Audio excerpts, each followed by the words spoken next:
Hola muchachos, espero que se encuentren muy bien. Eh, en el día de hoy vamos a mirar unos ejercicios que nos ayuden a dar luz, a dar claridad sobre la temática de dilatación térmica. Entonces para ello yo les he traído tres ejercicios que vamos a mirar cómo se desarrollan, cómo los podemos trabajar. Entonces el primer ejercicio dice lo siguiente, nos dice que una barra de cobre que que a 14 grados Celsius mide 8 metros, nos preguntan que esa misma barra de cobre cuánto va a medir a 35 grados Celsius, ¿cierto? Entonces miramos los datos. Entonces sabemos que es una barrita de cobre. Entonces miramos el coeficiente de dilatación térmica del cobre, ¿cierto? Que es este. Sabemos su longitud inicial, que es 8 metros. Sabemos su temperatura inicial, que son 14 grados Celsius, y su temperatura final, que van a ser 35 grados Celsius. Miramos nuestra ecuación, ¿cierto? Sabemos que esta es nuestra ecuación para dilataciones lineales, ya la habíamos deducido en el video anterior. Listo. Entonces, ¿qué sabemos de aquí? Entonces conocemos cuánto mide inicialmente, ¿cierto? Su dilatación térmica y nos faltaría calcular esa diferencia de temperatura. Sabemos que esa diferencia de temperatura pues es nada más que temperatura final menos inicial. Entonces su temperatura final son 35 grados Celsius menos 14 grados Celsius. Aquí lo que hice fue factorizar la unidad, pero pues si hacemos distributiva pues nos queda como normalmente lo conocemos. Entonces hacemos esta resta, nos da 21 grados Celsius y listo, ya podemos reemplazar aquí a nuestra ecuación. Entonces nos queda 8 metros por el coeficiente de dilatación térmica, por la diferencia de temperatura, metemos todo esto en la calculadora y nos da esto, ¿cierto? Pero nos preguntan que cuánto va a medir a 35 grados Celsius, ¿cierto muchachos? Entonces, ¿qué hacemos? Pues, entonces nos va a tocar decir que el dl, ¿cierto? SdL es igual a ¿qué? SdL, uy, esto me quedó como una Z. Borremos aquí. Borremos. SdL va a ser igual a una longitud final, ¿cierto? Que es la que nos interesa, la que nos preguntan, menos la que ya conocíamos, la que estaba a 14 grados Celsius. Listo. Entonces, ¿qué conocemos de aquí? Entonces, de aquí conocemos el de L, ¿cierto? Que es esto, que es lo que se expandió, y la longitud inicial. Entonces, podríamos decir que esa longitud final que tendrá nuestra barrita de cobre, pues va a ser igual a ¿qué? Sencillamente a este de L y más este, ¿cierto? Porque lo pasamos aquí a sumar. Entonces nos queda el de L más esa longitud inicial. Y entonces tendríamos que tendríamos 8 metros más 0.0028. Entonces pues esa suma es muy sencilla. La longitud final va a ser igual a 8,0028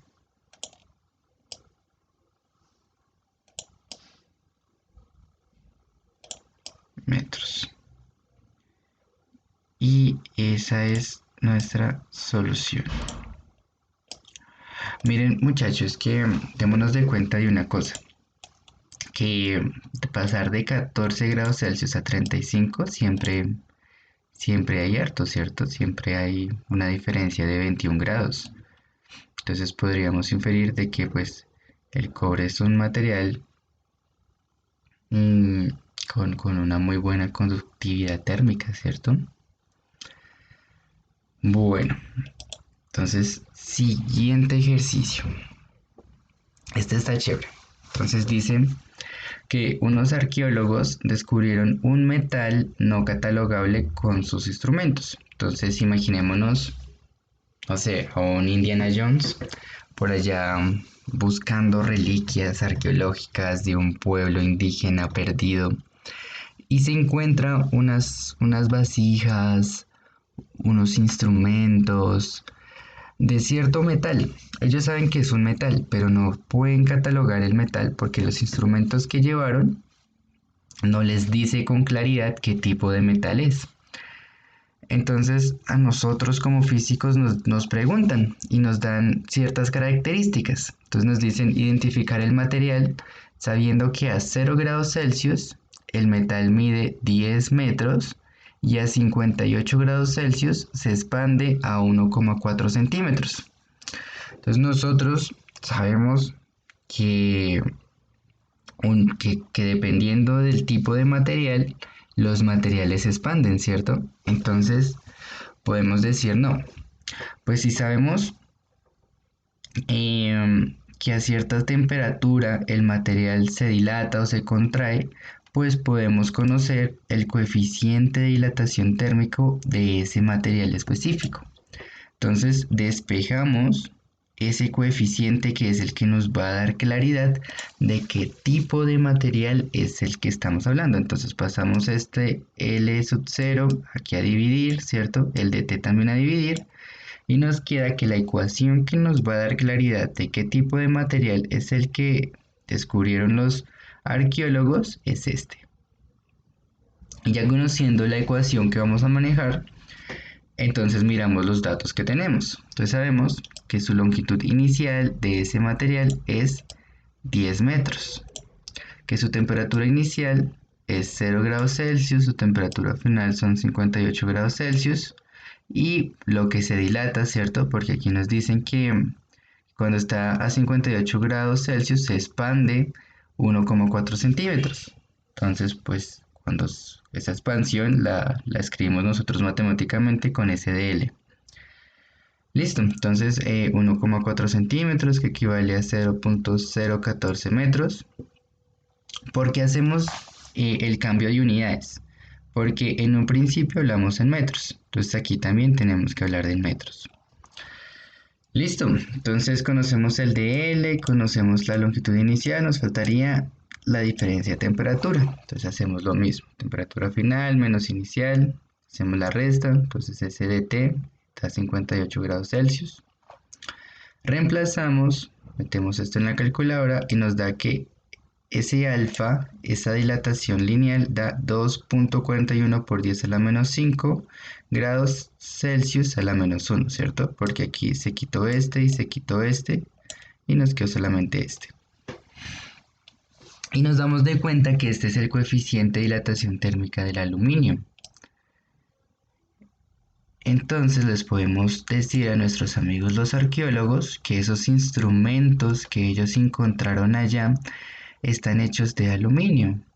Y esto, muchachos, da mucha claridad sobre muchas cosas, porque podríamos decir que ese pueblo indígena sabía moldear los metales, ¿cierto?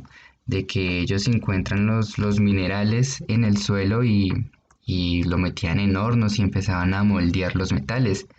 Y eso da mucha claridad acerca de la cultura, de aspectos sociales que tenía ese pueblo que encontraron esos arqueólogos.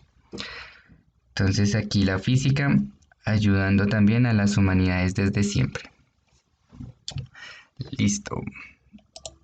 Y ya por último tenemos este ejercicio, o bueno, estos ejemplos, porque si yo les estoy dando son ejemplos.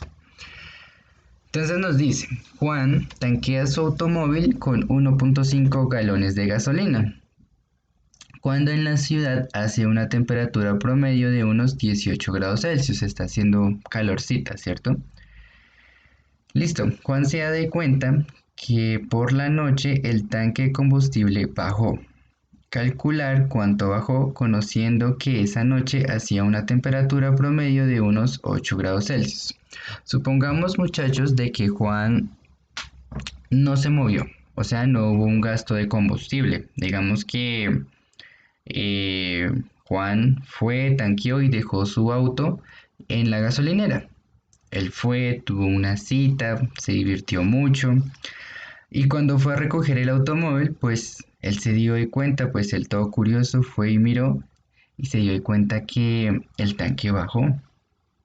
Entonces Juan, que es físico, dijo, no, yo quiero calcular cuánto bajó y por qué bajó, ¿cierto? Y bueno, entonces miramos los datos que tenemos. Entonces tenemos un volumen inicial, ¿cierto? Recordemos que los galones es una unidad de volumen. Siempre tanqueó mucho, ¿cierto? 1.5 galones es harto. O bueno, dependiendo del vehículo. Bueno, entonces sabemos de que nuestro volumen inicial es 1.5 galones, una temperatura inicial de 18 grados Celsius, una temperatura final de 8 grados Celsius. Siempre hace calor en el día y frío en la noche.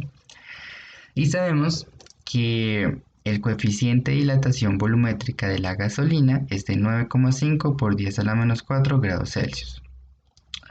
Entonces miramos la ecuación que nos sirve. Esta ecuación también ya la habíamos deducido en el video anterior. Entonces, ¿qué tenemos? Sabemos el volumen inicial, el coeficiente de dilatación volumétrica. Nos faltaría CDT. CDT es temperatura final menos inicial. Entonces la temperatura final es la temperatura de la noche, 8 grados Celsius menos 18. Restamos y nos da menos 10 grados Celsius. Cabe aclarar, muchachos, de que el signo, aquí el signo menos 10 está bien puesto porque pues los grados Celsius no son una unidad absoluta, o sea que podemos bajarnos por debajo del cero, ¿cierto? Que digamos en el ejemplo del agua, el punto de congelación es 0 grados Celsius y de 0 para abajo ya son temperaturas del hielo, ¿cierto? Bueno, entonces reemplazamos. Entonces nuestro volumen inicial, nuestro coeficiente de dilatación volumétrica y nuestro DT. Entonces metemos todo esto en la calculadora y nos da menos 0.01425 galones. Aquí el signo que nos dice. Aquí el signo nos está diciendo que hubo una contracción, no una expansión. Miren muchachos que en los otros ejercicios, que solamente hablábamos de dilataciones, el signo siempre era positivo. Aquí como hubo una contracción, hablamos de signos negativos, ¿listo? Pero si quisiéramos decir pues cuánto se redujo, pues está la magnitud, ¿cierto? Está esto es lo que se redujo, esto fue lo que se contrajo la gasolina. Entonces si quisiéramos saber cuánto fue el volumen final, o sea cuánto terminó de gasolina, entonces tendríamos que la diferencia de volumen, ¿cierto? Que es igual a volumen final menos inicial. Entonces pasaríamos este aquí a sumar, ¿cierto? Entonces ese volumen final es igual a ¿qué? Al de B más el volumen inicial. Entonces el volumen inicial era de unos 1.5 galones y ese de B pues es menos 0.1425 galones que nos da 1.485 galones. Entonces no se redujo, bueno, siempre se redujo bastante. ¿Y qué podemos inferir de aquí, muchachos? No sé si alguno de sus papás tengan algún vehículo, pero pues esta información, no sé, es interesante, de que siempre traten de tanquear o por la mañana o por la noche, que son temperaturas en donde la gasolina está contraída, para que en la tarde pues rinda mejor el combustible, para que optimicen dinero. Entonces, aquí vemos aplicaciones importantes de la termodinámica, de estas leyes de dilatación, que pues en un principio todo se ve muy académico, muy de la escuela, pero que lo podemos aplicar tanto en la vida diaria como en las humanidades y pues en la escuela, ¿cierto? Entonces espero que este video dé claridad a dudas que tengan algunos de ustedes. Así como en el ejercicio anterior, también les voy a pasar en un PDF estas notas de clase y el video que pues lo van a poder encontrar en YouTube. Espero que se encuentren muy bien, muchachos, de que se cuiden mucho, de que cuiden a sus familias. Dios los bendiga y espero que tengan muy buen día.